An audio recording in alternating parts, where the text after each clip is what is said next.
Live immediately. Reason I'm calling this Harry Potter night is due to the fact I am gonna just react to Harry Potter stuff today. Quidditch Champions mainly. We got an 18-minute video to watch. Why waste time? Why talk about some more stuff? And I'll just get right into it. Let's go chat. Fellow witches and wizards, we finally got our hands on the gameplay of Harry Potter Quidditch Champions. We took a look at it, and maybe I'll break it down later. Currently watching this, dude. Oh shoot! Sorry, my bad. We're watching this dude, Benjamin Snow. What the hell does this stuff? The trailer itself is a little bit short, but it packs a lot of information. True, it is very short. Sadly, wish we got more. I missed the most recent playtest. Got pissed off about it. Information about the mechanics, features, the character customization, all of that. So in this video, I'll make sure to cover everything that you possibly could have missed. Yeah, this will be nice. Profit quick. Ginny Weasley, yes. From this trailer and also the pre. Hey, you're circling and mash it. Cool, yes. Pre-orders are now live. You can do it. Pre-ordered it, chat. Midnight release. We will be playing and grinding it right now, but they're a little bit confusing about what you're getting with which edition on what date, so I'll make sure to go over that at the end of this video because there's a lot dates. Do we get the game early, chat? Lot to talk about, a lot to cover, so let's get to the breakdown. The trailer starts in the locker room of Hogwarts Quidditch pitch with gear, trophies, and posters on display. There's one where it says Ginny Weasley, possibly indicating that this is sometime around 6th year at Hogwarts, where Ginny could be. And I wasn't exactly thinking of the timeline it's based in, but it's got every like national team. So I'm like, they don't show whether they got actual like professional Quidditch teams like they say in the book multiple times. They don't go over that, but we can only hope that at some point they will have it. Ginny finally joined the Quidditch team as Yep, she did join in the 6th year, and we all know what happened. A chaser. As the camera pushes in on the picture of the Quidditch pitch, we get a first reveal of. I mean, hold on. Technically, she joined in the 5th year. HUD. On top, we have the scoreboard with. I've seen this scoreboard before, and now I can actually talk about it. Scoreboard, it was all right when I played the playtest. It was interesting. Let's just take the updating style, the point system in the game. They don't go over this.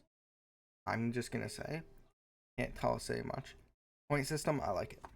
Blue and red teams, and also the different names above the characters are also colored in red and blue, indicating that there will not be any teams like from Ireland or USA. There will be just red and blue team, no actual teams. In the middle there is a timer, so there will be always a limited time for each match, and below there is an emblem of the golden snitch with 2 bars that will be filling up later on. I believe that's just for the seeker, and I guess for the rest of the team to know what's going on. I don't think this dude ever played the playtest. I think he's just breaking it down with the snitch and where know the if he played it are in their progression to catch the snitch. For the same purpose, there's also an indicator for the team's possession of the quaffle respectively. Also above the characters we see different emblems. 3 of them are the same. I believe that is the chaser because one character is carrying the quaffle, and we see across bats, I believe that's the beater. And we see our player snatching the quaffle, and it kind of does it in a punchy way that also leaves the opponent's team player in the next shot with sparkles around their head, which is kind of interesting. I wonder if there will be different ways you can snatch the quaffle. Also important to point out that the character who is carrying the quaffle is inside a yellow bubble, which kind of gets smaller as we approach the character and then snatch the quaffle. In the next shot, we are at the Quidditch World Cup arena where we see another player intercepting quaffle, and after they do that, the bubble around quaffle is pretty small. And once we're back at Quidditch pitch around winter time, once the character throws the quaffle, as it flies away, the yellow bubble gets bigger. So I guess there will always be an indicator for the quaffle's whereabouts, whether someone is carrying it or it's. Yes, I believe that is true. It has been almost a year since I played, so I forget a lot of details. But the game was fantastic when I played. Everything this dude is saying is really well broken down, and I like it. Flying through the air, we'll be able to easily identify and see the quaffle, which is great. Also, important thing, once we roll back to the Quidditch World Cup, we see that there is a barrier, so we will have a limited space where we can fly. We will not be That's reason. able to fly out of the Quidditch arena, just like it happened with Harry when he got attacked by Dementors. So none of that, even though we're going to be seeing that, but maybe there will be certain scenarios where you will be able to do that. I'm not sure, but from Good take. Yeah, maybe like at some point, like, cause they're gonna add a career mode. So like, what if with the career mode, they like, and you're a seeker, the snitch goes out. They like make a decision, go for it, or stay back and let it flow back. And if you go for it, you have a higher percent chance of getting it sooner. And yeah, like etc. from what I'm seeing here, it's going to be a pretty limited space. Also here we can see the emblem of the keeper above this player, and as the quaffle flies through the ring, we get a big explosion and we cut to a screen that reads single player career. That's what I'm hyped for. When I play, this is the game mode I'm probably mostly gonna play. Mode, which is quite interesting. I love single player modes more than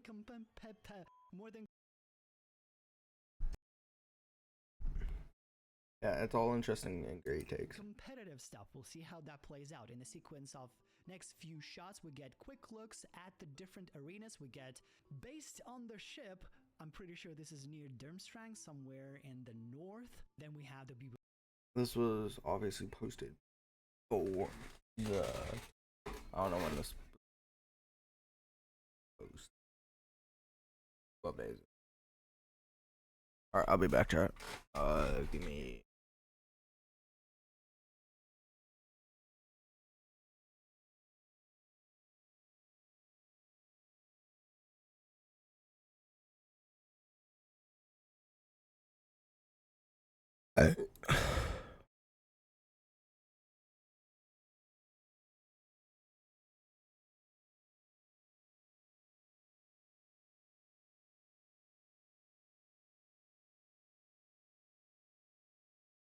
Be back.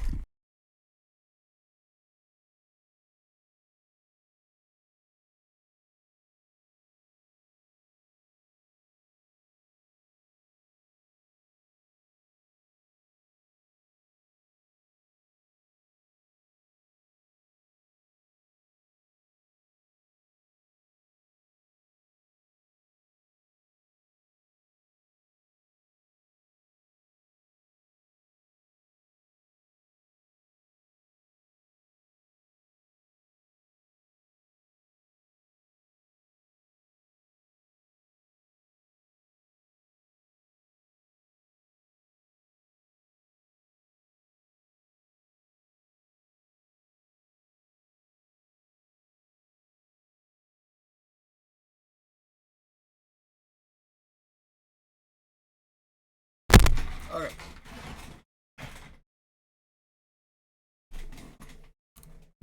Cool.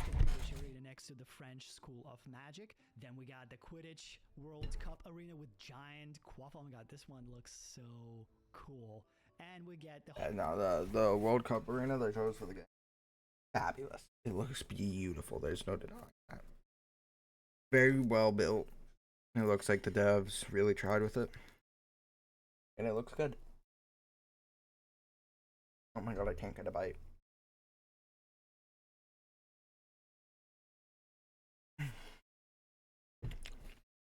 There we go. Hogwarts Quidditch pitch. As Lee Jordan says, your careers will take you to larger and larger venues as you compete for various championships. So basically what I understand is that you're going to start somewhere like in Hogwarts, and then you'll be completing different missions, I don't know, gaining points, upgrading yourself, and then you'll be moving, unlocking new arenas. Yeah, so here's how I think the career mode's gonna work. This guy, great points, probably challenges, quest, yeah, whatever. I think we're gonna have the season set up. You start off as the first year, and they like put you through a cutscene. Oh my god, he's the first year Quidditch captain since Harry Potter. I think that's how they're gonna start up, and then afterwards, I think they're gonna go like you have like, let's say like random number 10 weeks you play 10 Quidditch games this season, and you play 7 seasons, and then from that 7 seasons, I think they give you a Go Pro option, and you get to play for your country. That's how I think it'll work. If they include real pro teams, then but I think they'll also give us that option too. Arenas like probably Beauxbatons, then moving into Durmstrang, and then as the final thing will be Quidditch World Cup, where you will be winning the Quidditch World Cup. Then we get a screen online competitive mode, which is the one where I will be. I think that's gonna be the normal one. I think that's gonna be like the basic mode everybody plays. I'll be playing that a lot. The most of the time because I'm not super into competitive games, but I'm super into Quidditch, so we'll see how that will play out. We have True that. Together with the Ravenclaw team, and I don't know the middle guy, but those Malfoy and the Slytherin team. And we have a first reveal how the Seeker role will work. And hello, in 2024 we will still be flying through circles in the game of Quidditch, just like we did back in 2001. Because you can see the yellow rings, the character flies through it, and then the little bar on top fills up a little bit. Then as we continue flying forward, the snitch changes direction, and boom. So basically, oh my god, I can finally say this. That is true. I did use that a lot in the playtest. When I played Seeker, I had to fly through those rings a lot of times. And as we know from the trailer, the bar goes up. Did that a ton, and it was annoying sometimes. There's other ways to get the bar up, but I'm not going to say those ways because I'm not trying to catch a little cheeky lawsuit from a game I bought. No, thank you. your goal will be to fly as best as possible, collecting all these energy rings to fill up the bar, and then you catch the snitch. And considering also the fact that the timer is there, it makes me think that the catching of the snitch won't stop the match, that you will still gain your points, but the game will continue playing until Can't speak on that. the timer runs out. Can't speak on that. That's why I guess there is a timer, because in the real rules of Quidditch is that you can play for like weeks until you catch the snitch. You know, there's some games in history that went on and on and on, days after days. They do say the longest match ever was like 3 months. Different. Also interesting thing, it looks like they're both Harry Potters as the Seekers, so that's gonna be cool. Next we have, oh my god, there's the key. Okay, guys, here in the screen there's so much going on. First of all, even the Chaser will be having its own rings, and it looks like it's some sort of power-up for the players to gain some speed boost, because once the player goes through them, its broom trail lights up brighter. Also, there's confirmation that there will be charged throws, because as the player approaches, the ball then starts to light up, and there's kind of yellow lightning happening there, and then boom. So looks like you will have the ability to quickly throw the quaffle as you approach the rings, or you can just like make it powerful. I don't know if it's gonna make it. I guess it will be flying faster, and that's the point. But we'll see if it actually has any other things. Also, if you pay closer attention, there are little arrows around the character, and they kind of change directions. I guess that is an indicator of where the opponent teammates are. And then once the little arrow lights up a little bit, I wonder what that is. Maybe someone is... I know word for word what that is. But yet again, I cannot speak on it. Too close to the player, it kind of warns you that someone is behind you, is about to like snatch the quaffle. Maybe that's what it is, or maybe that's an indicator of an incoming bludger attack. Also, important thing about the bludgers, here in the shot we see both red and blue bludgers flying around, but the bludgers are flying without the beaters, and I guess that makes sense because the bludgers, they have their own like their beings, so to say. They're like enchanted, and so they're always flying. So I guess the beaters will have to kind of like call them, or maybe they, the bludgers flying, they have to align them. You guys know exactly how the bludger system works in the beaters. I cannot speak on that though yet again. So sad. Themselves to like hit the bludgers with a bat in a specific direction, so then it flies. But here, for example, you see a shot, the red bludger is flying in one direction, then changes it and hits the other player next to the chaser. How did that happen? Can we like have the full control of the bludger once we set it to someone? That's my question, because it changed direction. Also, during the shot, Lee Jordan mentions that you can be competing for the world's most prestigious stage, the Quidditch World Cup. So sick. So I guess in the competitive mode, there will be also some tournaments, and there will be actual Quidditch World Cups. Well, I'm assuming that's for the career mode. Leaderboards there that you can climb. And also, it is important to point out that these blue circles, they're not there as we start this shot, but then there's like a little diamond, maybe that's another arrow, appears, and it kind of reveals the blue. I hate not being able to speak on this. The blue circles that give the power. So maybe who's also gonna have more. Cast it because it's blue.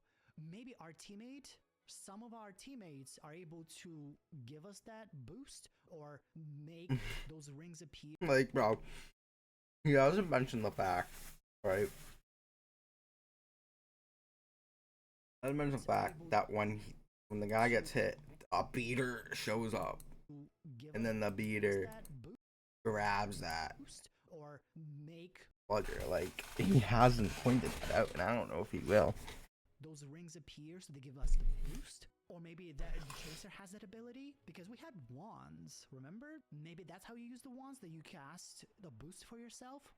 Play as iconic characters. This thing's so cool. On the snitch, Malfoy catching the snitch, Boo. Chang lifting the broom, and Ron being hit by the broom. Or create your own character. So this is amazing. You're going to be able to select the presets of already known characters and not bother with this.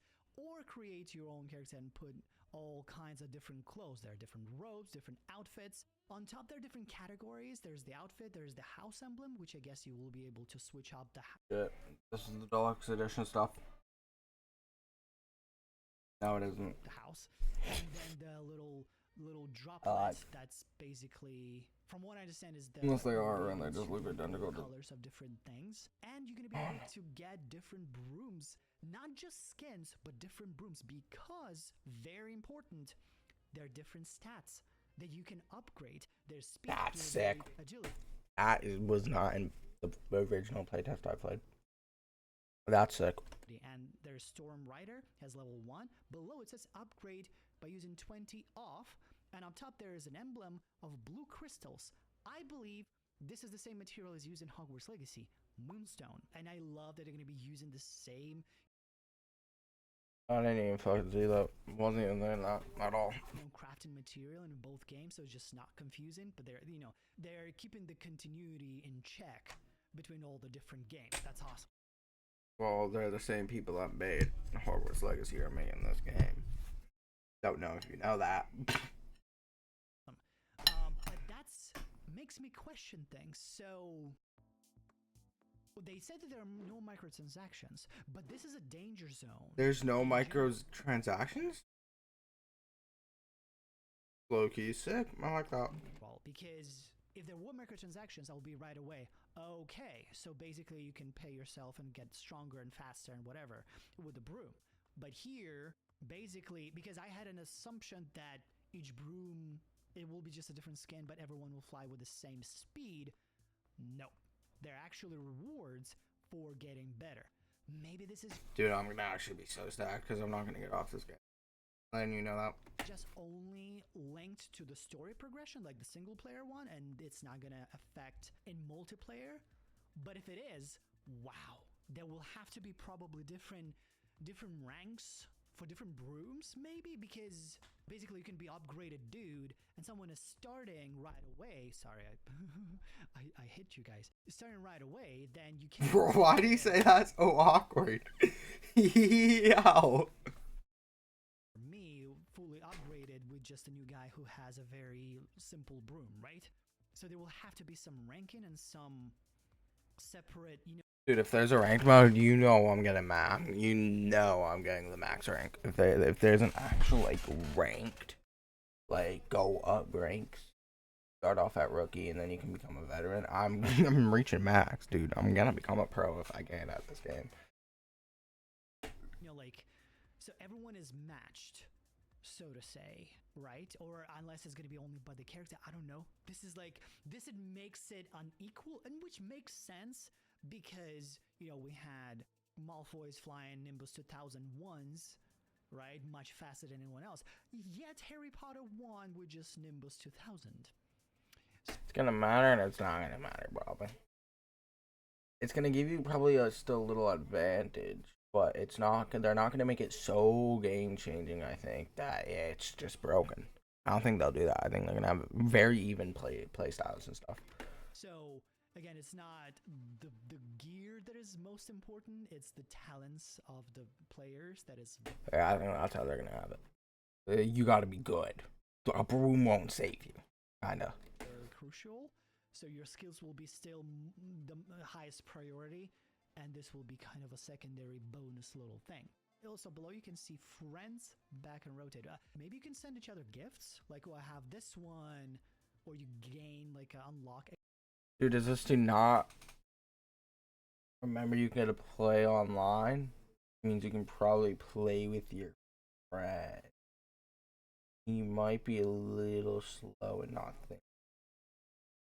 Gift that you can send to your friend. That would be cool. And then we have more cinematics. Now, this is where it gets me a little bit confused because this scene with Harry Potter trying to catch Snitch during the thunderstorm, that's third film when he got attacked by Dementors. But again, we cannot leave the arena.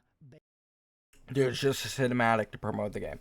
I don't think there's anything to that. I genuinely think cinematic to promote the game. Based on the barrier. Maybe there are openings on top, but again, it's just cinematic. And cinematics usually are not representative of gameplay, so. There we go. Now we're collecting this ad. Yeah, oops. Let me go. There we go. Off my OBS. Just there for the sake of being a cinematic. And that's exactly what. As the last part of the trailer, we get a bunch of cinematics and the logo drop with a release date September 3rd. Now let's talk about the pre-orders. This is very complicated. I'm still confused myself, but listen. Okay, this is what I'm talking about because I pre-ordered the deluxe edition, so I'm curious about how the pre-orders work. Get talking. Very, very closely. Okay, there are two versions available: the standard and deluxe. Got a deluxe, chat. Gotta get deluxe. I got it, chat. Like, it's the only reason I'm here, Harry Potter fan. The standard digital and digital deluxe editions are available for pre-order for Xbox Series and PC platforms on Steam or Epic Games Store. Yep. For PlayStation players, They get a day one. Plus members, Dude, they get so fucking lucky. They get so fucking lucky. Standard edition will be available September 3rd. Actually, September 2nd at 9 p.m. That's what it says on the store. Maybe it will be updated, but that's what it says. You cannot pre-order it yet, but you will get the pre-order bonus that you will be getting with every other edition, which is the Firebolt Broom skin.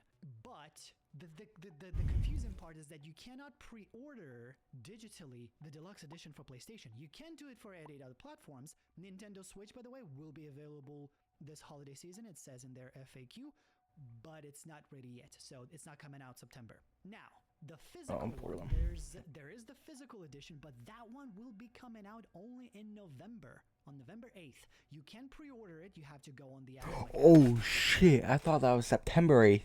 Nah, they ain't selling the physical until November 8th. That's criminal. On, you know, GameStop, whatever. With the digital deluxe edition, you will get the house packs. For each house, there will be a Storm Rider Hurricane Broom skin. There will be a house representative crest emblem and the uniform for each house. And also 2,000 gold, which I guess that's the currency you're going to be able to spend for different skins also, and probably going to be earned. Again, no microtransactions planned yet for this game. The biggest confusion is that okay, if I want these packs, the digital deluxe edition, how do I get it for PlayStation? And there's no word about that anywhere. You cannot. Just spoiler, dumb fucks. Just get it when the game drops. You don't need to pre-order a game to live. I pre-ordered it because I want to play it the second it drops, but you can still play it the second it drops. You just can't pre-download it.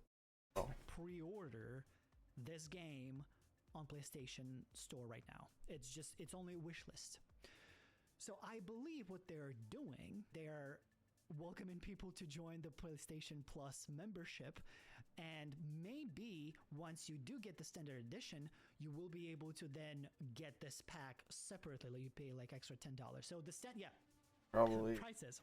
How many American doll hairs does it worth? The standard edition is $29.99, and the deluxe edition is $10 more, $39.99. But you will be able to do that. You will be able to get the free edition only for duration of the September. From September 3rd to September 30th. Make sure if you have the PlayStation Plus, download the game and don't delete it afterwards. I think that's how it works, because if you delete it, then you have to, buy it, because it won't be available anymore. Not how that works. Is that confusing? No. I'll clear up the PlayStation stuff. So PlayStation, you'll click add to library and you'll have it forever. End of question. You just can't reclaim it until, like, you can't claim it on another account after September. The end of the story. Kind of it. Yes, it's confusing because their rhetoric is Quidditch Champions will be available at launch on PlayStation 5, PlayStation 4, Xbox Series X and S, Xbox One, Nintendo Switch, system, and PC. Sorry, I'm just seeing this in their FAQ, and it does say Nintendo Switch, but once you go to the specific question, it says the Nintendo Switch System Edition will be released this 2024 holiday season. But then it says that it's at launch, but launch is in the... Dude, it's an FAQ glitch. No need to get D-Live, it's just an FAQ glitch. I guess launch for Nintendo Switch could be a different date. That's where it is confusing. I think they're just trying to sell more the PlayStation Plus memberships. This guy's tracking the video chat. Personally, this is cool. I don't know what I'm gonna do yet. I haven't decided which platform I will choose. Yes, I fucking love chat. Screw these two. I don't really care for these. I love this. Ancient Magic Celebration. I'm curious. Probably will. Yo, Wrangle 1999. What's up? How you doing? Reacting to some Harry Potter stuff today. That's all. Be PlayStation, because I have PlayStation Plus. It's like it brings me back to the release of Hogwarts, to the announcement about the different editions of Hogwarts Legacy, because it was similar confusion, like what are we getting at what date, which platforms would you get in with what. If Hogwarts Legacy didn't really give you much if you buy the deluxe edition. Got like one thing, but I guess they kind of do the same thing with this. I mean, I was a fool and I bought the deluxe edition. So, I mean, that's my issue in the future. If you're still confused, feel free to ask questions below. I will be making a little update video in a few days once the developers reconfirm certain things, because... Look. Let's look at update. He made it.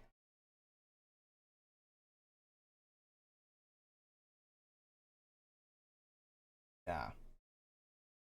Yeah, bro.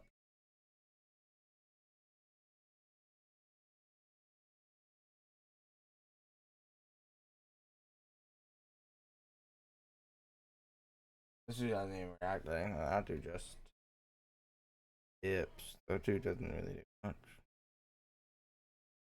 How'd I stretch the 18-minute video into a 30-minute? How would I do that? Wait, what? Gone for like 30 seconds.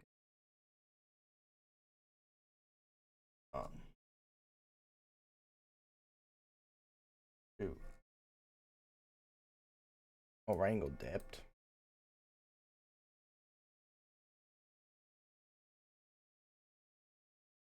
Fox not bought it.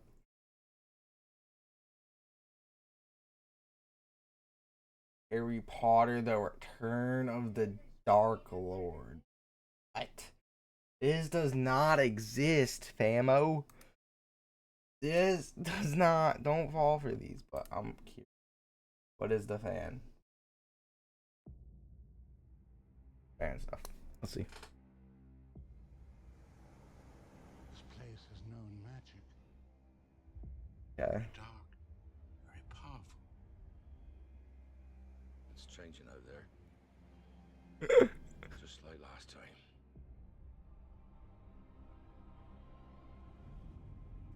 There's a storm coming, Harry. We'd all best be ready when she does. These disappear. Okay, so far he's taking stuff from Deathly Hollows, Half Blood Prince, and then audio from the official Harry Potter Order of the Phoenix trailer. Stuff from that.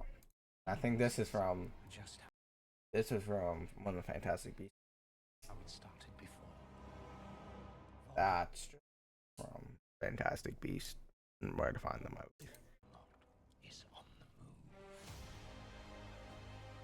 Next year, dog, this thumb ain't coming out any year because it don't exist. Roll straight up. Ain't even. This is beyond anything I imagined. Our war with the Muggles begins today! Harry Potter. In the past, you might were able to What movie is destroy that from? but Daniel Radcliffe movie is that from? That's not a Harry Potter film. He looks too old. That'd be newer. now, the beasts of revenge is coming for you. Gather his followers. Dark Lord planned something big. You have no choice. You must not fail. I beat him once and I will beat him again. Harry, no!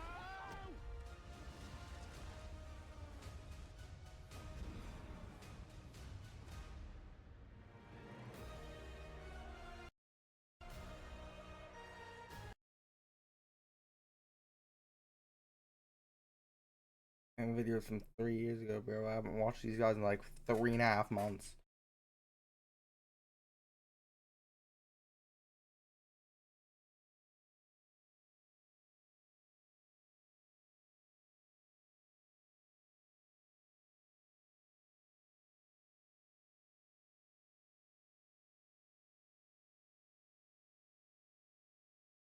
Did they even hear about it in Kershaw?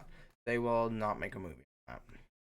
Actually, they made a statement that they might.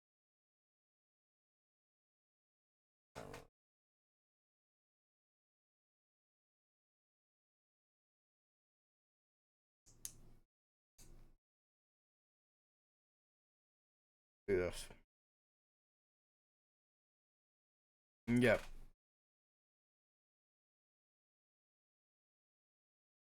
This is to find out my Harry Potter house. You know, I already know it. But this is some stupid I should find. Alright. Who is your favorite Hogwarts professor? Out of all these? I don't know. Chronicle's pretty cool. I like Flitwick. He's pretty fun. Go with as long. Which of the following best describes your personality? Why isn't my ad blocker working? Why is which of the following best describes loyal, original, brave? Pretty original. Did not. Because I'm loyal. I'm wicked.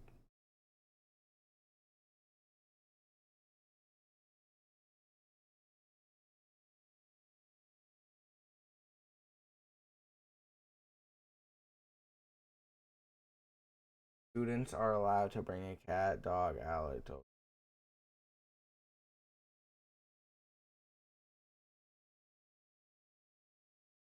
What were you at?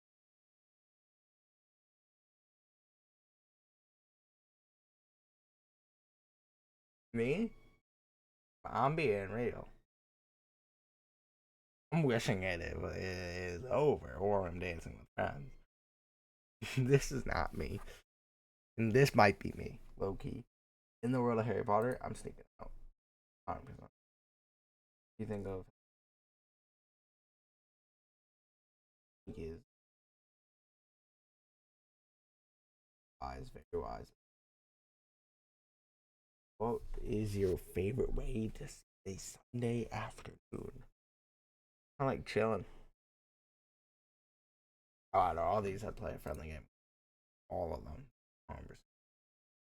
Who's your favorite magical death? I got out. Project Hollow. Come on, place that. Out of all these, I think Hogs, man. Favorite color green. Who was your favorite defense against Booty? Anyways, nine. What would you think? On top of the world, I will let it be. I don't know, count on me is a gas song. Those for like, where's a troll in? There's a troll in the dungeon. With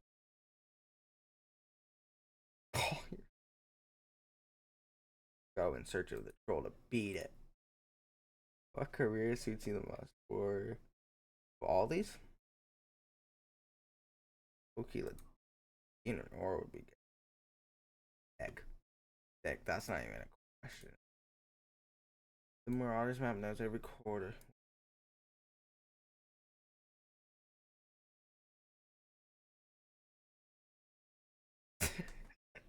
That's me. I love fucking. Malevolent spirit that takes the form of greatest fear. What shape would it shifting?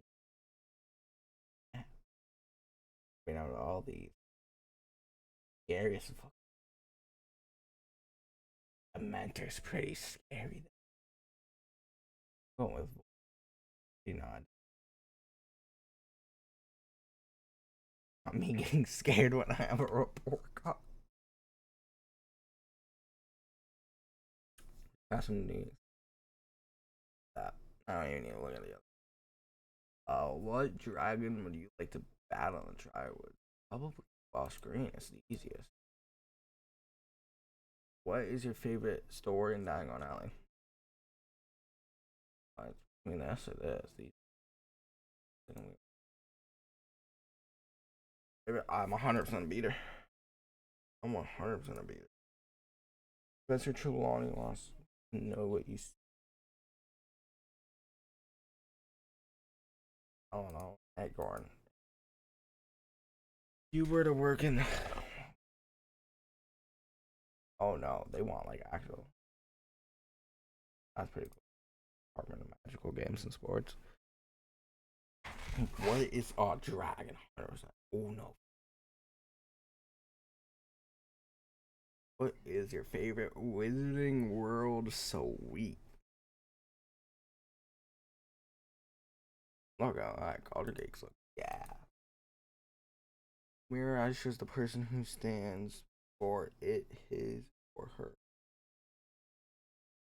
What might you having just discovered the cure scrofungus? One of these, but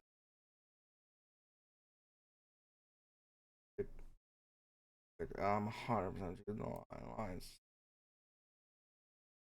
Which of these drink is favorite? Water beer. If you found 100 gallons, I'm fucking stealing that shit. With 100 gallons? I mean, you can make anything a horcrux. Why would I want to purchase one? Trying to say yes. What is your favorite spell?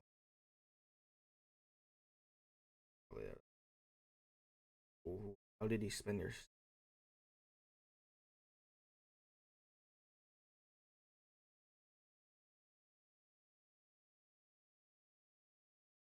Which part of trial? None of them.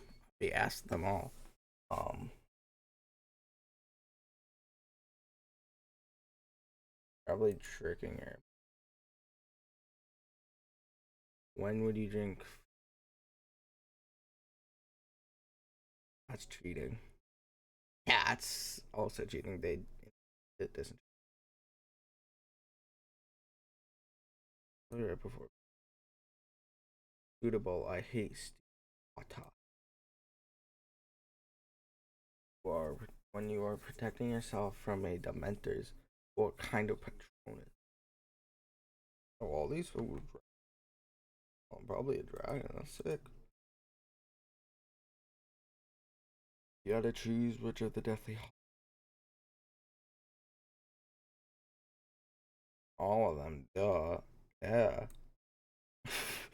No question. What motto best describes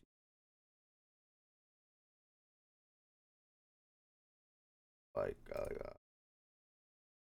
how do you view fear? Something to overcome you. In which of these cozy corners would you first to spend your evening? Forbidden forest, your common room. Cozy. Probably my common room. Which magical creature is your favorite?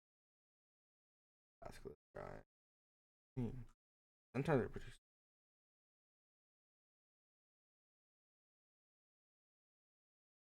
How do you treat others with respect? Which of these models of by Ford Angela? Other better are you than everyone else? Not that. No better, yeah. No.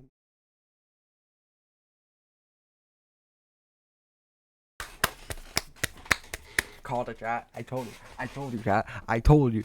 I told you I was a Gryffindor. Okay. I'll be back for like 30 seconds and then we'll read the. Maybe.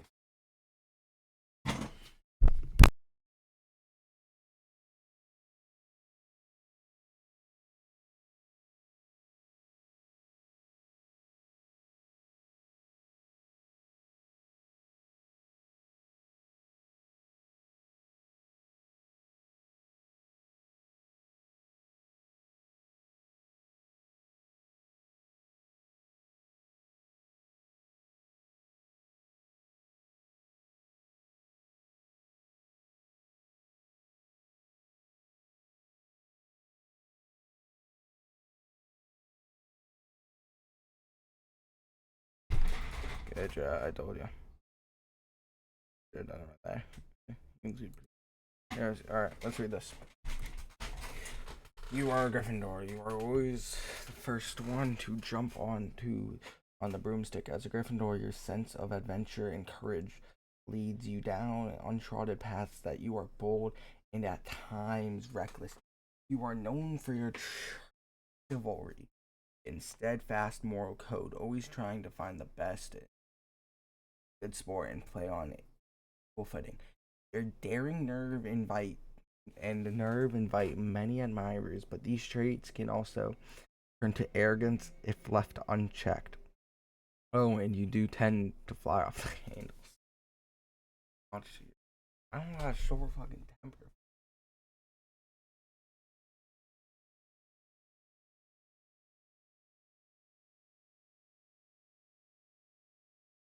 Alright, oh no, watch this. What does Movie Flame have to say about Dear HBO Top 15? I will say whether I disagree or agree to the statements he's about to say while I eat my pizza. Dear HBO Max, as a massive Harry Potter fan and as someone who has dedicated their entire career to this amazing series, these are the top 15 things I want to see in the Harry Potter reboot, ranked from the least important to the most important. Before we get into it, speaking to you, my viewers on YouTube, if you like this video, hit that like button. It will greatly help the channel with the algorithm. And if you like what you see, hit that subscribe button, and you can also follow me on my socials. All of that is linked down below. Now, let's get into the video. Number 15, get the eye colors right. In the books, Harry's eyes were green, and he was always told that he had his mother's eyes. Dude, I'm gonna be real. It'd be nice, but I don't care as long as it looks like Harry Potter and it's a good actor. Eye colors right, that's a very hard thing to do.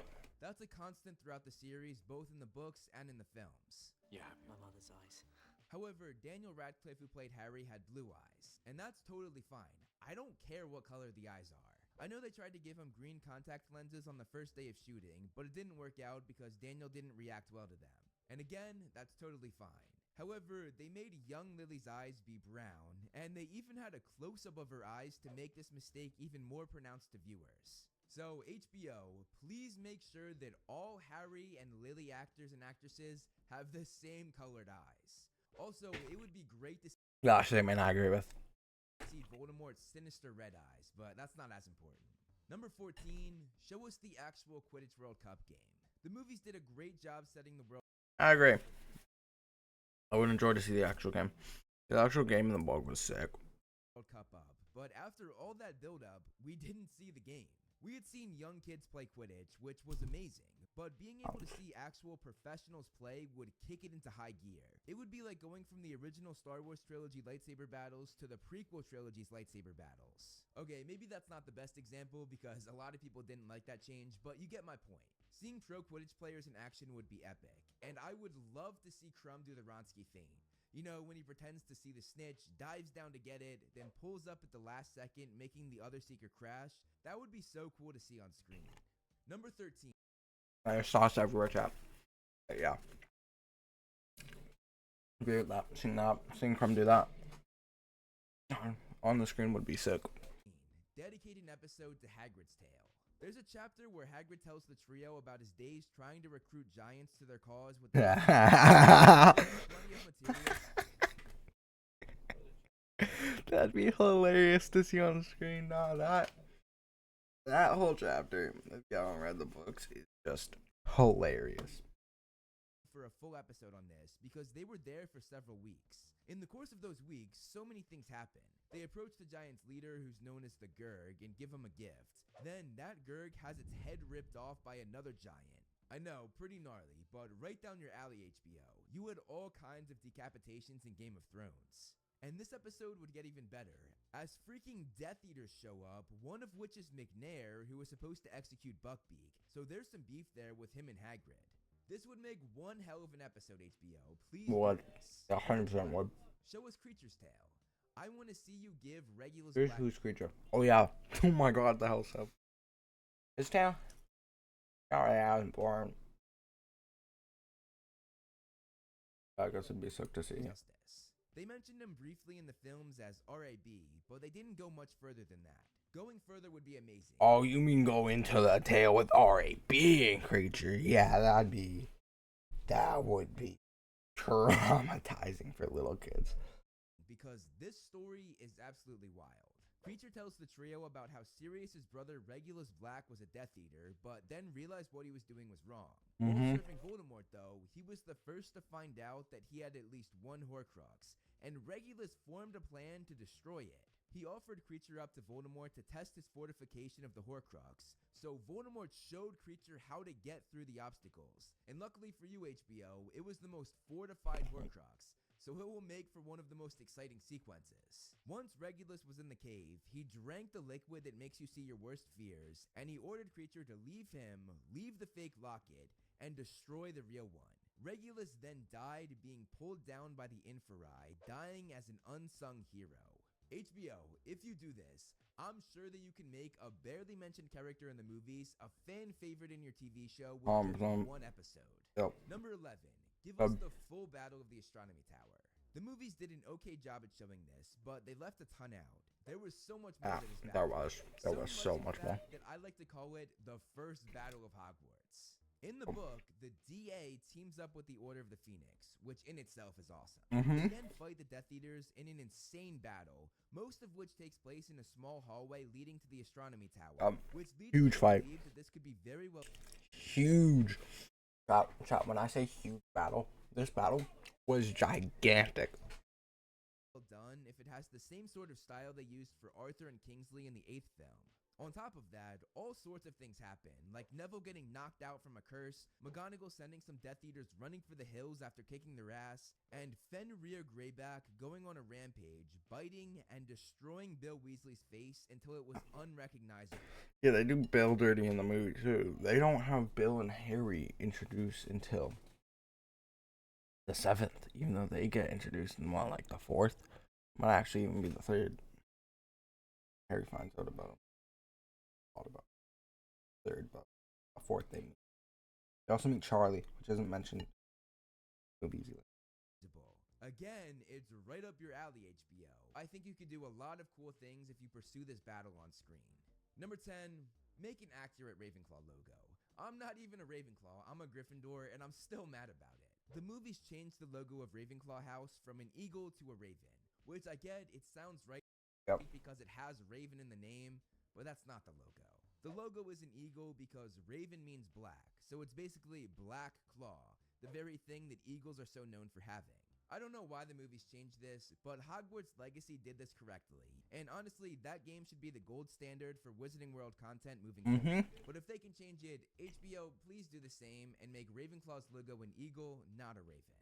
Number 9, give us more Quidditch. I already talked about the True that. I want a whole lot of Quidditch. You guys know how big I am on Quidditch. I want way more. Love it. Quidditch World Cup, but I want to see more Hogwarts Quidditch. They have the potential to do 11 games that the movies didn't cover, plus the 4 games that the movies did cover. These matches include Harry facing off against Cho in the 3rd book, and also winning the Quidditch Cup in that same novel. Then Ron's entire Quidditch arc in the 5th book, as well as Gryffindor winning the cup again, and the entire season where Harry was captain in the 6th book, which we saw a bit of in the films, but definitely not They do Henny dirty enough, including Gryffindor winning the cup yet again. Also in the 5th book, after the Quidditch match, there's I love this scene. This was one of the scenes they needed to include in the movie that they didn't. the scene where Malfoy gets his ass handed to him by Harry. Like, beat. Malfoy gets beat up. If you guys like, the 5th book is amazing. Screw Umbridge and all, like, Umbridge kind of ruins it, but the 5th book is just, oh, mwah, beautiful. And Fred in a fist fight, which again is right down your alley, HBO. Add all the violence from the books that the movies didn't. It will be classic HBO, and it will be something that will make the show stand out from the movies. Number 8, get Grindelwald's death right. Grindelwald is now huge in the Wizarding World franchise thanks to the Fantastic Beasts films, but his whole character arc is sort of ruined because of how the 7th movie changed his brief interaction with Voldemort. They had him tell Voldemort where the Elder Wand was, basically saying, go defile Dumbledore's tomb to get it. HBO, make this scene right, and have Grindelwald refuse to give in to Voldemort, both to protect the world from Voldemort having the Elder Wand, and also to make sure Dumbledore's body stays at peace in his tomb. This was Grindelwald's redemption, and because he's such a big character now, make sure that redemption is known to all Harry Potter fans, not just the fans who read the book. Shit. Number 7. I'm gonna be real, I forgot about that. I'm a Potterhead, major Potterhead, and I forgot about that. My bad shit. Please give us Peeves the Poltergeist. Peeves is honestly one of the best. Listen, I don't like Peeves. I don't like Peeves one bit. But y'all, they gotta put Peeves into the show. Harry Potter is not Harry Potter without Peeves, and it's just real. Forms of comic relief in the Harry Potter books. He deserves to be on screen. He was actually cast for the first movie, and they even shot some scenes with him. But Chris Columbus decided to cut his part because the CGI for the ghost wasn't up to his standards. HBO, it's been over 20 years since then, and the CGI has improved so much. So please give us Peeves in the new series. I honestly feel like it's not Hogwarts without Peeves. His presence in the castle is neat. Also, I would love to see that scene where he salutes to Fred and George as they escape. That's such an epic moment that I would love to see on screen. Number 5, we need Dumbledore's backstory. At this point, the Wizarding World has pretty much gone all in on this story with the Fantastic Beasts films, which I think was part of their downfall if I'm being honest, but nevertheless, they need to give us Dumbledore's backstory that unfolded in the Deathly Hallows. We barely got anything from the movie. Just a few pages of a book and Ariana's painting with little to no explanation. Backtracking a bit though, I want to see Dumbledore's real words while in the cave. The words where he tries to protect his siblings from Grindelwald. Then I want to see an episode that dives into everything we found out about Albus's past in the second book, from his crazy relationship with Grindelwald, his plans with Grindelwald to take over the world for the greater good, and more than anything else, give me the flashback of the three-way duel between Albus, Aberforth, and Gellert that led to Ariana's death. Dude, that scene still haunts me. That book scene haunts me. Bro, that book scene haunts me. Not gonna lie, and it was words off a page, and it haunts me. The movies dropped the ball with this one, and as did the Fantastic Beasts films. I really thought we would at least get the dueling flashback and the secrets of Dumbledore, and I was pretty disappointed when Albus just briefly talked about it while he looked at Ariana's portrait. HBO, this is your chance to fix two different failures from two different Wizarding World projects. Do what they couldn't do and give us Dumbledore's backstory. 100%. Number 5, we need Fred's death on screen. And no, not this stupid shot where he's simply being disarmed. People say that this is his death scene, but it's not. This sucks. In the books, Fred's death Oh, is the George. moment that made me cry more than any other moment in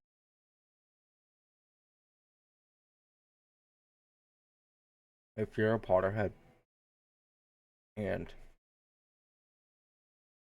read the book and didn't cry at this fucking betrayal by Percy, you are a menace to society. Percy betrayed the Weasleys. Percy is the reason Fred dies. I don't care what no one says. the series. It was just perfectly written. Fred and Percy. Oh no. The moment before he gets struck down, because Percy's the reason he died, because Percy decided to crack a joke and it kills him. Joke around for the first time after having been at odds for the last few years. Then the wall explodes, killing Fred instantly, and the smile from Fred's last laugh with Percy is still on his lifeless face. Like, holy shit, that's so heartbreaking. It's the way it was written. It was fucked up by J.K. Rowling. Screwed up, man. The fact that this is what we got in place of arguably the most shocking moment in the books is Saddest moment in the books. Don't care was Fred's death. So sad. infuriating. So HBO Max, it's your time to fix that. Number 4, do the Marauders justice. All I want is for you to simply tell their story. The third movie didn't give us any. I mean, there's not much. J.K. went deep into the Marauders, but she didn't go like deep. That one, like Andrew Garfield, like short that he made. Thing from the third book where the Marauder story originated. I want to see all of the flashbacks from the books, and I don't care where you put them. It could be from Remus and Sirius's telling of it in the third novel, Snape's worst memory in the fifth novel, or the Prince's Tale from the seventh novel.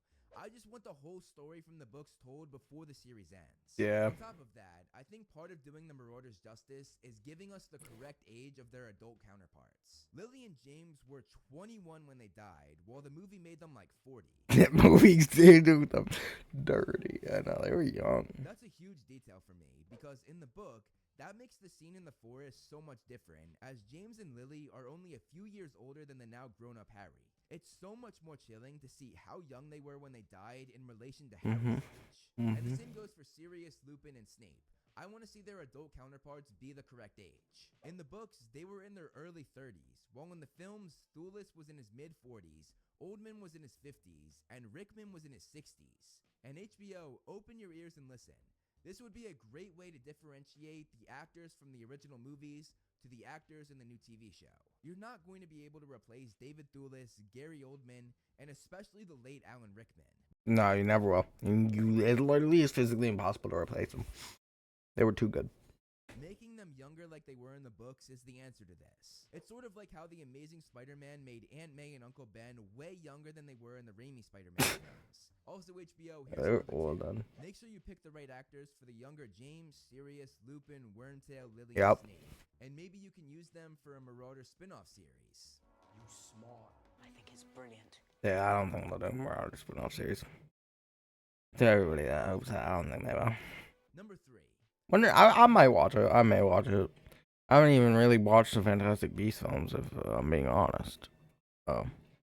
We need Charlie Weasley. Charlie Weasley is a fan favorite, and the movie Yeah, they do Charlie dirty. left him out almost completely. There was like one small shot of him in a newspaper photo.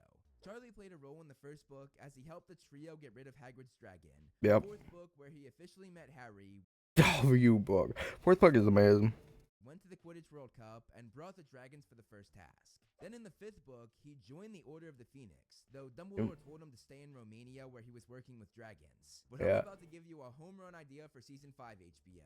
You have a chance to show Charlie in his happy place. You could maybe have a scene in Romania where he gets a letter from Dumbledore with orders for the Order of the Phoenix. You could have him read Why is bro playing the fucking... there, then cut to a long shot of the Dragon Sanctuary, maybe even having a dragon breathe fire before you cut to the next scene. Yeah, they could do the... We also need Charlie's moments in the seventh book, as he was in Bill and Fleur's wedding as Bill's best man, and he also participated in the Battle of Hogwarts, leading an army of Hogsmeade villagers into the fight alongside Slughorn. He could literally have his Jon Snow moment. So there you go, HBO. I just laid No out offense, never watched Game of Thrones. God, couldn't get into it. what you should do with Charlie Weasley throughout the entire series. You're welcome. Number 2, give us the real Ron and Ginny. Ron has so many great moments in the books, but Ron is just a bully. He was an overprotective bully. That kind of just sums up Ron is an overprotective bully. so many of them were taken from him and given to Hermione. On top of that, they make Ron look dumb a lot of the time, like with the death. They did just make Ron look dumb in the films. Like, yeah, Ron's like a little slow in the books, but he's not as slow as they portray him. Dirty. Snare scene. Hermione was the one freaking out in the book, while Ron saved her by talking sense into her. Meanwhile, in the movie, Ron was the one freaking out in the most stupid way, and Hermione has to save him. And there are so many examples of this. I made a full video on it, but I'll leave Ron's character at this. HBO, make sure Ron is competent, smart, loyal, and gets all the big moments the movie took away from him. Now, as for Retweet. in the later books, Ginny was insanely cool, outgoing, Who was? sarcastic, popular, confident, and Mhm. beautiful. While in the movies, she was none of that besides being pretty. Make sure you get Ginny's character. You'd be right. like, Make her bro, the girl what? that every The actor is pretty. Like, girl wants to be, and make her the girl that every male viewer falls in love with. And for the love of God, please, please, please make sure that the actress for Ginny has chemistry with the actor for Harry, because Daniel Radcliffe and Bonnie Wright produced the most ick scenes in movies. okay, I think yeah, they knew each other for a long time, so yes, the scenes were awkward. They like Dan went into like a deep dive about that, but like the thing is, he also the script writing for the hitting was just not it either. Can I tie your shoe? Like, bro, I was obsessed with book Kenny, and then not so much the movie. History. Open up, you. Oh God, I cringe at all these. Don't you trust me? Oh boy. Now, HBO, the number one thing I want you to do with this reboot is give us all of the Voldemort memories. I might be biased because Voldemort/Tom Riddle is my favorite character, but I think most All of them's a little over the top. I was never big on the memories, like the throwbacks. I was never big on. There was a couple good ones, but you don't include them all. Just don't include them all. There's a lot of useless ones that we've seen, and they usually don't include. agree that seeing these memories is one of the top priorities. This would include meeting the Gaunt family as That should have been included. This was good. This was wild. well as seeing Voldemort's Muggle father, Tom Riddle Sr., Voldemort meeting his Uncle Morphin and stealing the Gaunt ring from him, Voldemort charming Hepzibah Smith, then killing her and stealing Slytherin's locket as well as Hufflepuff's cup. And what would be the coolest scene in my opinion, Voldemort meeting with Dumbledore to ask for a job at the school, only to get turned down, which Yeah, no, maybe he could go back. Yeah, no, maybe they could include them all. in turn led to Voldemort putting a curse on the Defense Against the Dark Arts post. All of this would be so fascinating to see, and would really add so much to Tom Riddle's backstory. There's a reason the Voldemort video on this channel not only made my channel take off, but also got 10 million views the first time I uploaded it, and 12 million views the second time I uploaded it. It got 22 million views, clearly showing that people have a real fascination with Voldemort. Adding these memories would add so much to the show. So please, HBO, make this and everything else I mentioned happen in the Harry Potter reboot. Sincerely, a die-hard Harry Potter fan. I mean, some of them I agree. I agreed with a lot of them. I mean, a lot of them I agreed with. But a lot of them were just not really needed. I mean, a lot of them were good ideas that I think they'll do. I'd be stupid not to. Now let's go look at funny moments. What? Funny, no longer serious. Ugh. All of the Harry Potter Professor bloopers. Here we go. 3, 2, 1. While the professors in Harry Potter may have a wand up there, you know what? Bro. Characters themselves love pulling pranks and laughing on set. I remember when it was called a one broomstick. Number 1, disrespecting Professor Umbridge is something we can get behind. While we can't tell you why this deleted scene of Professor Trelawney exists, we are just It's stupid. that it does. The theory Are we? long pan shot of all the professors, and Emma Thompson was improvising and being so ridiculous they paused and focused on her.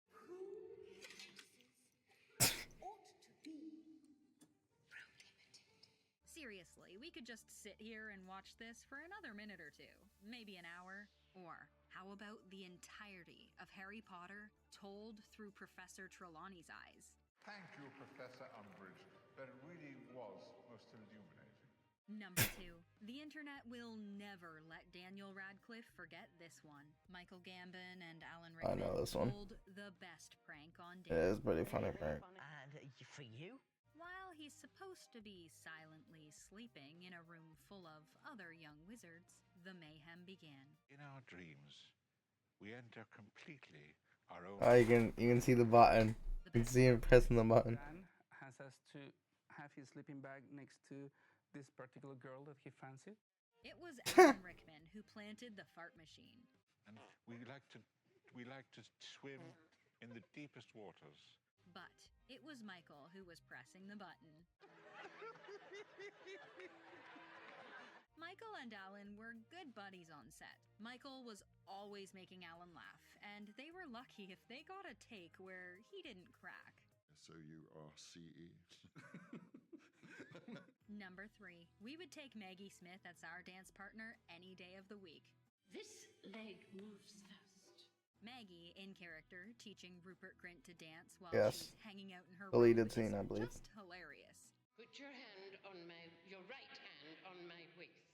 It's probably good we've got visuals to describe the scene, otherwise you might have thought something else. No, you will have to lead eventually. Metaphors are the perfect cocktail of elegance and quirkiness. Inside every boy, a lordly lion prepared to prance. And Rupert Grint was just a wee bit embarrassed of the whole situation, telling onlookers that no one is to breathe a word about the moment. Never gonna let him forget this, are you? Never. Number 4, magic meets technology. Alan Rickman whacked his hand off the camera and only had this anticlimactic thing to say. And yet, it's still hilarious. He's not one to break character too much unless Michael Gambon's around. But odds are, this footage wasn't salvageable anyways. Number 5, 1,000 takes would make for a long day. Oh, I've seen this. I literally saw this one earlier today. Literally everything are just hilarious. Dang, Tom. 1,000, take 1. Was that 1,000? Way! Robbie, we're not sure 1,000 takes is necessarily a good thing. We do our best to do it. Number 6, if only Ron were as talented with a wand as he is with a quill. Rupert Grint was caught doodling a nasty image of Alan Rickman. Alan Rickman was standing right behind me, and I was so scared. Life imitates art sometimes. Young If Rupert you're was so playing fun. the quote-unquote evil dark arts teacher, you should just expect some sassy students. The picture wasn't nice either. It was, yeah, I think I exaggerated a few of his features. Well, Alan Rickman, like the true gentleman he is, kept Rupert's art. I made him sign it, and I have it in my possession. And I'm very fond of it. Number 7, now for the hero of our generation. When Filch's cat is petrified, in the movie, Kenneth Branagh's character said, Ah, thought so. So unlucky I wasn't there. I know exactly the counter curse that could have spared her. But we found another improvised take. It was definitely a curse that killed her. Probably the transmogrifian torture. What? Myself once in Ouagadougou. Number 8. Poor Richard was too gentle for this world. Richard Harris thought the animatronic of Fox the Phoenix was real. And so when I've seen this. This is he funny. was interacting with the bird, and the sneaky tech people were puppeting said animatronic from outside of the room to let him believe in the magic. Nobody ever told him the bird was fake, and we think it's just better that way. Pretty good, huh? Number 9. Children are a nuisance. While Professor McGonagall would never threaten to hurt a student, We never use transfiguration as a punishment. Maggie Smith might not be so strict with herself. Like, how about this moment? She pretends she's going to thump one of the kids with a scroll. Yes, we know it's all teasing. Number 10. Bro, what was that noise? Motorcycle makes everyone on set burst out into giggles, including Dan. This lovable goof can probably make even the grumpiest of people laugh on a bad day. Number 11.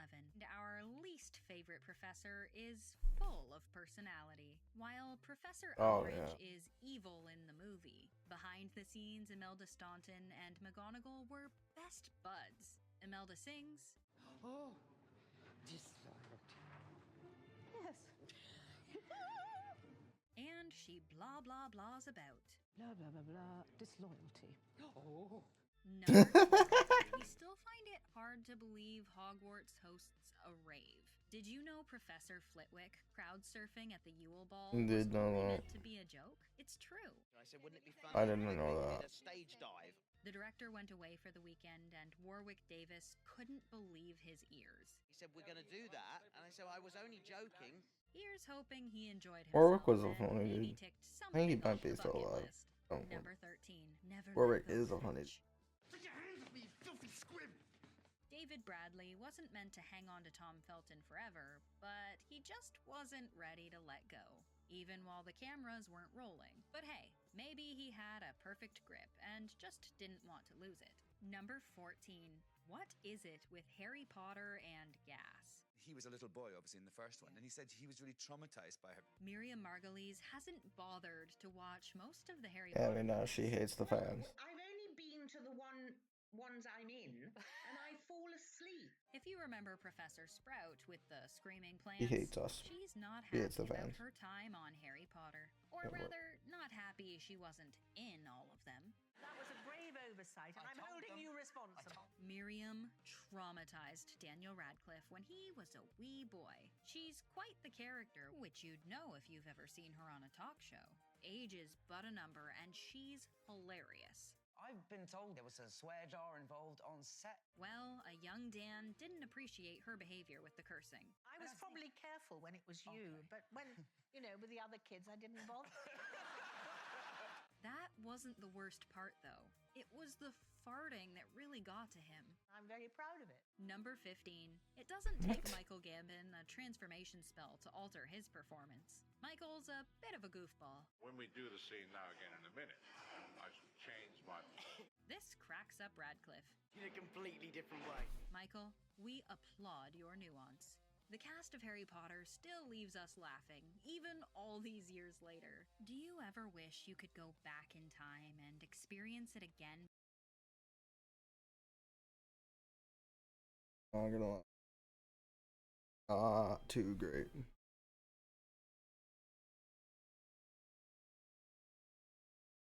That's about it. Watching it.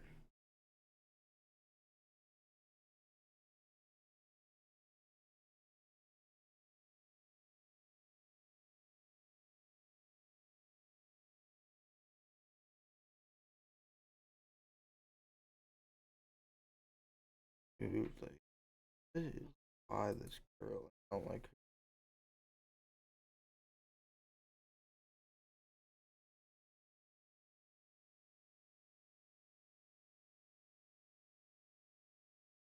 Mm.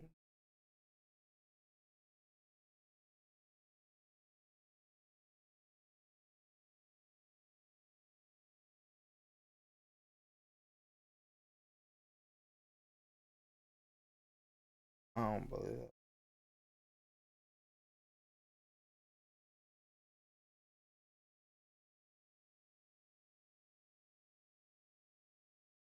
The old actor.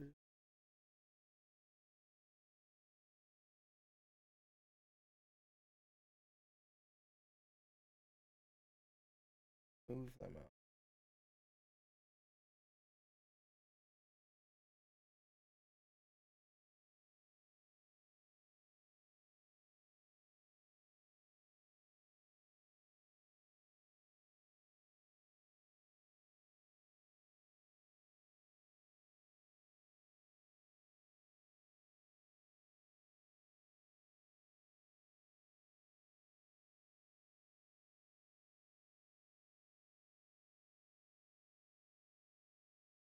As long as this movie, 10-minute movie film.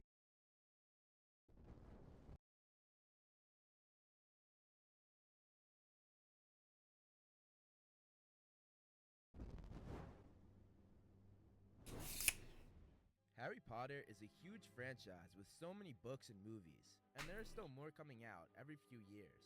I thought that it would be fun to rank every Harry Potter book and movie from worst to best. This is kind of more for myself than anyone because I've never really done this or thought about it before, but I'm sure you guys will enjoy it.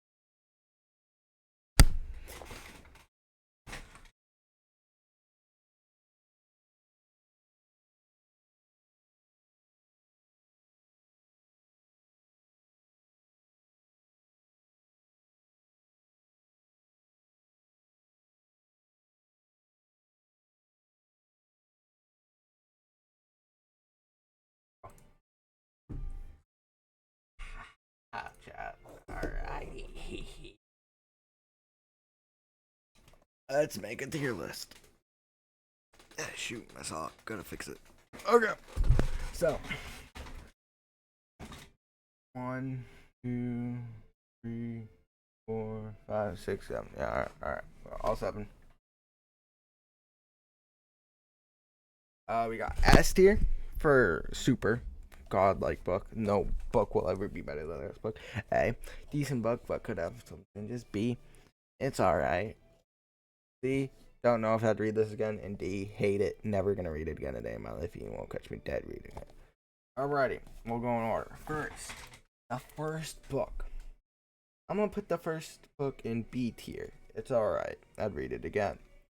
Only because it's good, but it's a little too short. But like, there's like more. They kind of rush it. I feel like the book is rushed compared to the later books. This book, A tier. I like the Chamber of Secrets. I like the kind of Hogwarts aspect of Chamber of Secrets. Harry Potter and the Prisoner of Azkaban. Another A tier book. Put it there. I like it. I'd read it again, but not S tier. Goblet of Fire, S tier. Godlike book. It's just an amazing book. Order of the Phoenix, B. Actually, not C. C. A. Harry Potter and the Half-Blood Prince, S tier. Deathly Hallows, A tier. That is my Harry Potter book tier list. Goblet of Fire is just amazing. Goblet of Fire is just unbeatable.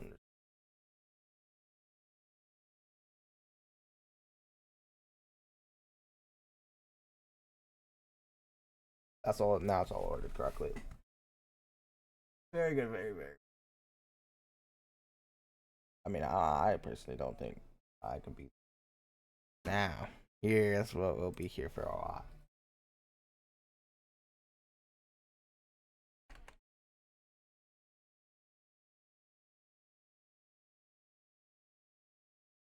Yeah, yeah. Okay. A wild. Don't know. I don't know how long we're gonna be here. I don't recognize. Sorry if I don't know the actor. Okay. Hey, I think this is Tom Riddle. Young Tom Riddle. D. I'm a big fan of young Tom Riddle. Moaning Myrtle, E. Minerva McGonagall. I like her. Bo Baden's girl. Why am I blanking her name? I don't know.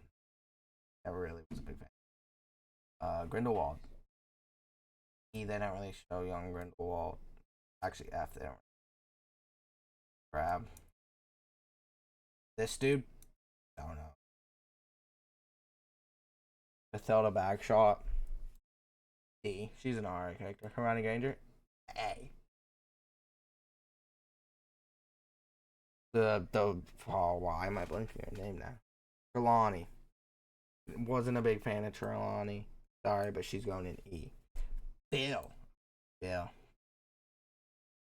Actually, Bill's a good C. I'll put Bill. F. I don't like Lavender. Angelina, I believe that's Angel. Confident that's Angelina. Angelina, I'll put Angelina. Don't know who you're. F. Aberforth. D. Bartycrouch Jr. D. Don't really care for you. Laura Delacour. D. Luna. A. Buckbeak. B.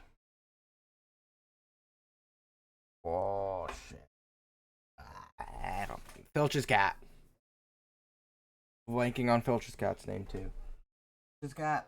F. Don't like. F. F. E. Moody. He's going to the B. Going to the Dumbledore ass. Fox. What are the parking? One of the not parkings. Pat. Oh, yeah, we looking this up. I was never good with the Patel twins in the book. I'm perfect with Padma, and Parvati. What do I think of Parvati Patel? He's a good C. F. I don't really care. You're a Death Eater. Lupin S. Not him. Rest in peace. D. D. Pretty annoying. Madam Hooch. C. Ooh, the nurse girl. What's her name? I forget. Potterhead is forgetting the odd reason. There's she's a solid B. Pretty big. Oh, why am I blinking her name too? Why is Bill on this list twice? You there? F. I don't like you. Cho. F. Do Harry dirty in the books. Don't know who you are. Apparently, Flora's sister. She's alright. Draco. Reader books, early book for an F. Put you at D, Draco. Ginny S. Collins on this place. I'll put you. Flitwick B. Don't know who you. Oh, you're the stupid. Care about you. Ollivander A. T. Crab Dobby A. Nagini F. Hagrid S tier. Forget your name, you weren't that big. You. Neighbor girl. Amazing. B tier. Fenrir F. Minister. Former minister. What is your name? I forget, because I'm forgetting all the characters' names right now. E, you were a wimp. Don't know who you are. Barty Crouch, Senior, D tier. Got a pretty top tier death. D tier, S tier. Slughorn, A tier. I like Slughorn. Don't know who you are. You're the Alpheus Dog. Probably getting the first name wrong. Or D, you help us. Don't know. Forget your name, but I hate you. F. You don't like, you snitch on my boy Harry though. But you don't really snitch. You're just, you didn't, you thought my boy was bad. E tier. Victor Crumb, C tier. D, you were forced into the family, not really. Chose it. Mr. Diggory, D. B, not really a big fan of acting. Marge, F. Your love good. Your love good can go in this. Reacher, B. Padma, sorry, you with your sister. Wait, no, you're the same one. You're not even Padma, because you're not in Ravenclaw. F, don't care for you. Or not Fred, George. S tier. Diggory, D. Hedwig, S tier. Voldemort, F.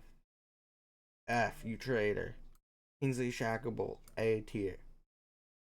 Sabini, Blaze. F. Don't remember who you are. Don't know you. F, you're just pure evil. He redeems himself in the end. C. He does too. George. Or Fred, rest in peace. Lee. Put Lee at B. James, A. E. E. Lockhart, E. Lily, Malfoy, F. S tier. Don't care for you. Although you did end up marrying Charlie or dating. Oh, Molly, S. Put you next to Anne. Harry, S. Neville, A. Nymphadora, B. Wood, B. And you can go die. F. You can go die. You can go Ron. Put Hermione. I'll move Hermione. Hermione's actually in it. Seamus? Seamus isn't like Seamus. Actually, I'll put Seamus with Dean. Oh, about the same, but.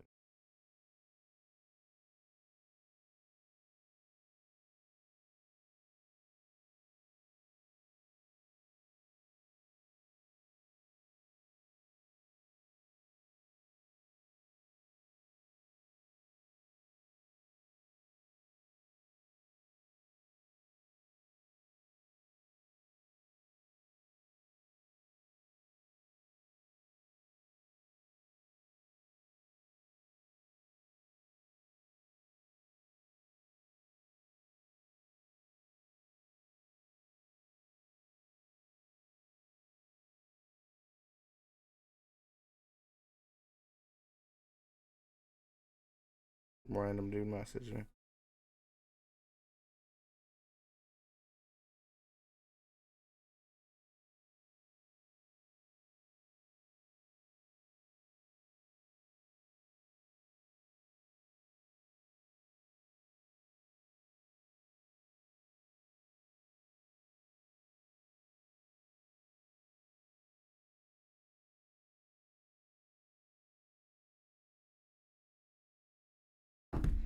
Yeah, let's get any Snape. Snape's a solid A.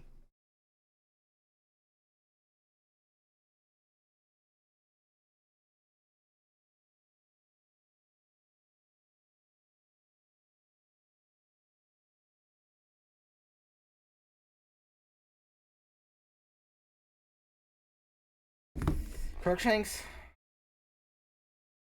B. Don't care for you.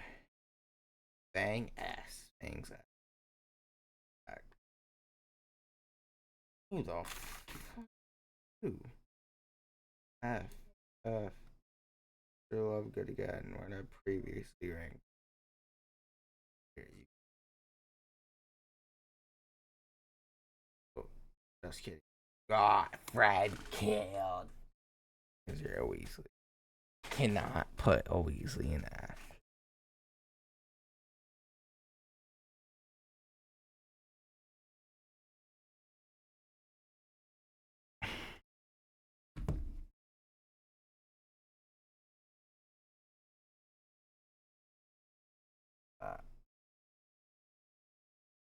It was alright, I guess. Do another one. Do another Harry Potter. Yes. Movies, we did the books. Probably stay. Harry Potter 2. Ravenclaw, smallest, most terrifying, traumatic event. So S would be terrifying. D would be not so much. Visions, D. Visit, that's A. That's pretty traumatizing. Disney like D. That one. Girl, D. Ministry of Battle plus S. That was Ron leaving the horror. B. Escaping from a werewolf. D. Horror crux on S. The Lie Campaign. Profit. That was pretty bad. B. Furious breaking into the dormitory with a knife. That's an S. Or no, that's an A. The Gringotts break-in. Which one? It's talking about the bitch entered detention. That's not very traumatizing. Actually, A. Real scabbers being put in crew. A. First broom. A. Prophecy. B. Battle of Hogwarts. S. Death Eaters after the Quidditch World Cup. A. Detention in the Forbidden Forest. Indirect murder attempt on Katie. Dying. S. Dying's pretty traumatic. Dementors in a train. Fight with Quirrell. B. Indirect murder attempt on Ron. Hey, that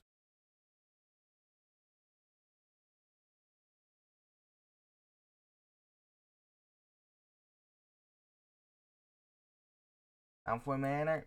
Hey, that was Dementors on Quidditch Pitch. Hey. Dobby's visit. Oh, for areas. The cave with Voldemort. That. First task.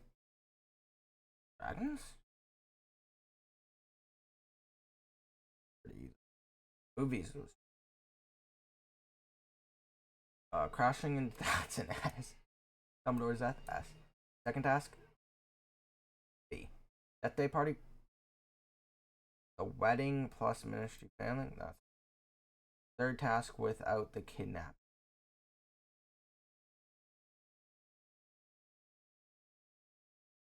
The kidnapping part.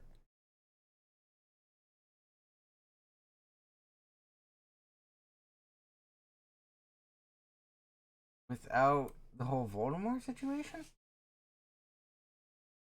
B? Chamber of Secrets? S. King's Death? S. Graveyard? S. Blown up on Marge? D. Moody's Death? B. Dementors in Surrey? That was I. Was like Sirius showing the fat ladies, which was oh my god, so dramatic shot. So everybody was scared, so that's like oh, there's that for dramatic events.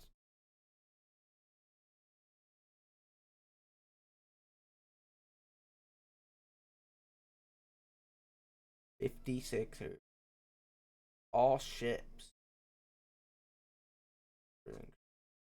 On the phone. I love them. I like them. I don't mind. I may vomit. Ginny Neville. I don't mind. I may vomit. I may vomit. I may vomit.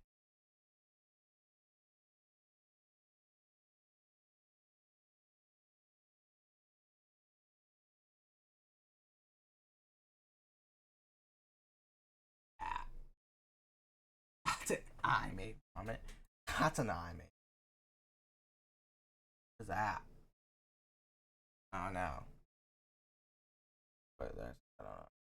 I may vomit. I may vomit. Oh, I like that.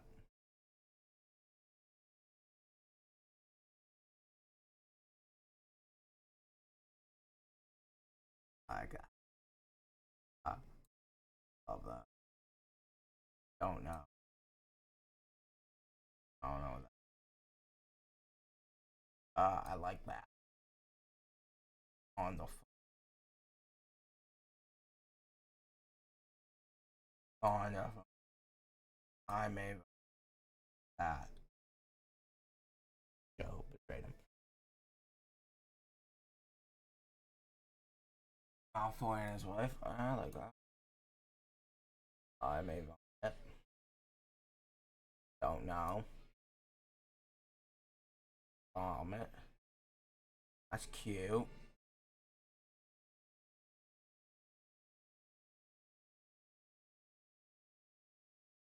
Um. I don't mind.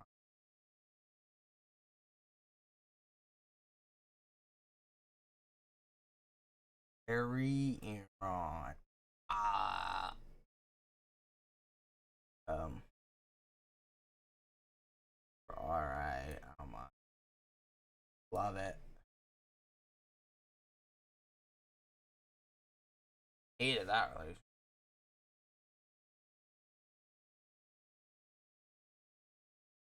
I don't know.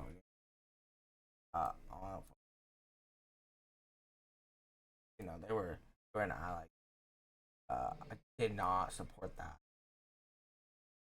Who doesn't have a with? Look good together.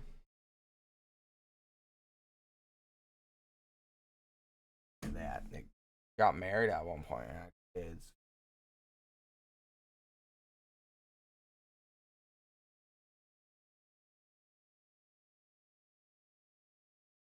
Loved it.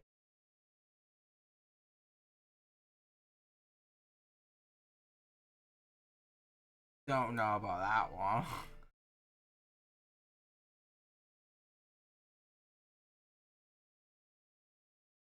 That was alright, dude. Alright, well, there's a relationship tier list I just want. Why am I enjoying this? This is so weird. Tier list.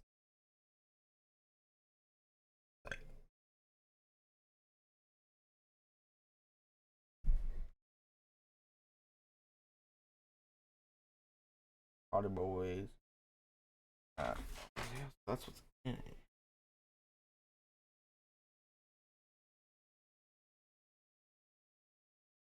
Part canon.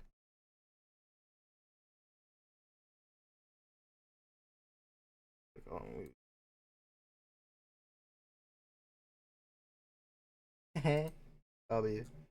Totally. Oh my god, I'm not gonna know like Annie. Oh shit. Harry. S. Hermione. Ron. S. Harry.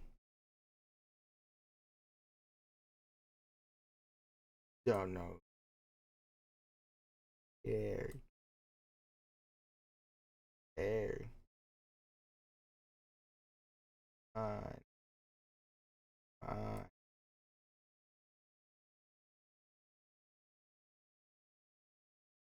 I don't even know if they are Hermione. I'm just laying out. No offense to her, man. Another character. Harry Potter creatures? Yeah, shit. Little ultimate flip. S. You know the regular.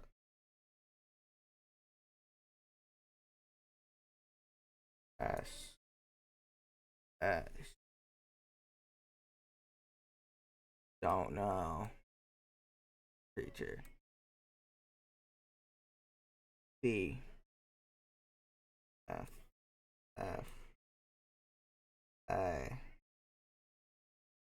Same thing. S.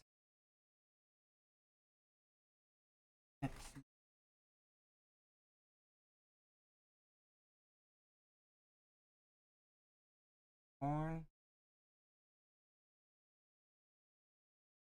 at that D. Alright, well.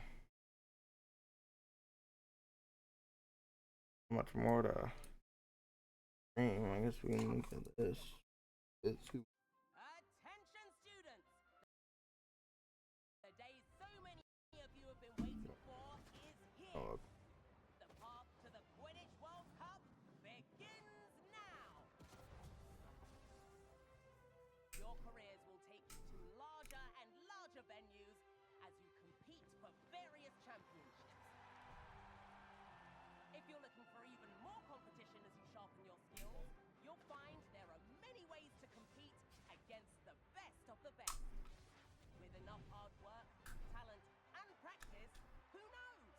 You may end up on the world stage competing for the most prestigious prize of all, the Quidditch World Cup. When it comes to the wider competition, you may come across some well-known faces. And yes, I know how many of you like to express yourself. All athletes are encouraged to style themselves however they desire. All right, that's enough chit-chat. Now get to your brooms and get to work! That's the known trailer. See this. This I looked at. This is cool.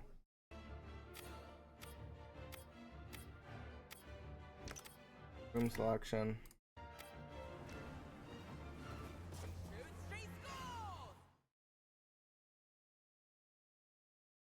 Talent tree.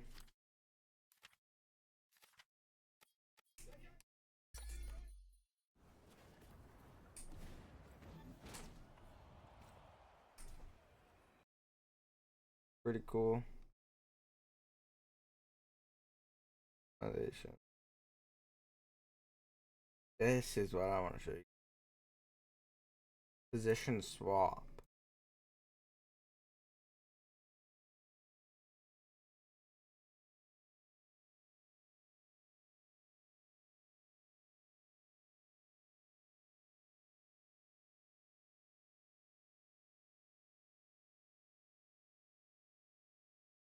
Pretty cool. This is what I want to show you.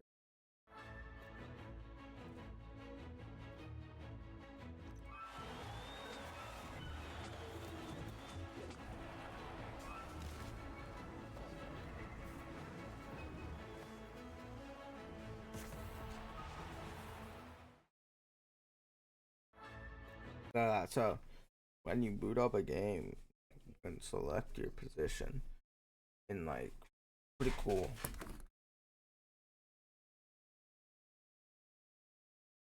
For some reason, Jenny's the you exhibition. I want to show you.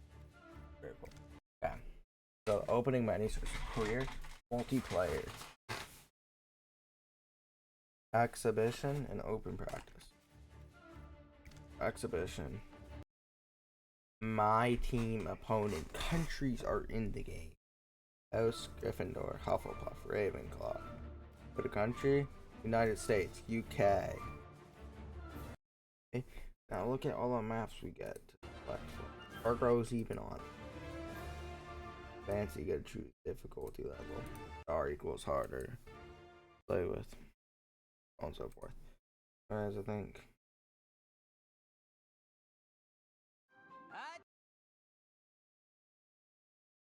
I think I've watched this one. I have not watched this one. Whoa. We all dream of soaring through the sky like our favorite heroes. When it comes to Quidditch, we've all wondered, do I have what it takes to be the next Quidditch star? Yeah, maybe I have seen this. Yeah, I have. To beat your toughest opponents?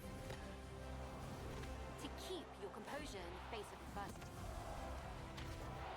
To chase your dreams at any price?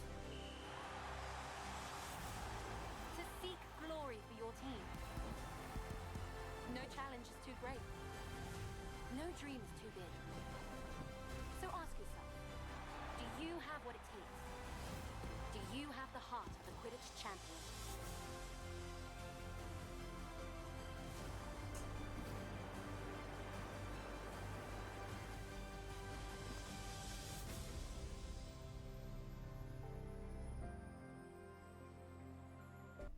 Go. There's that. So that's the end of the stream. You can get his VOD on YouTube. I stream on Twitch, twitch.tv/tripod545_. And peace out.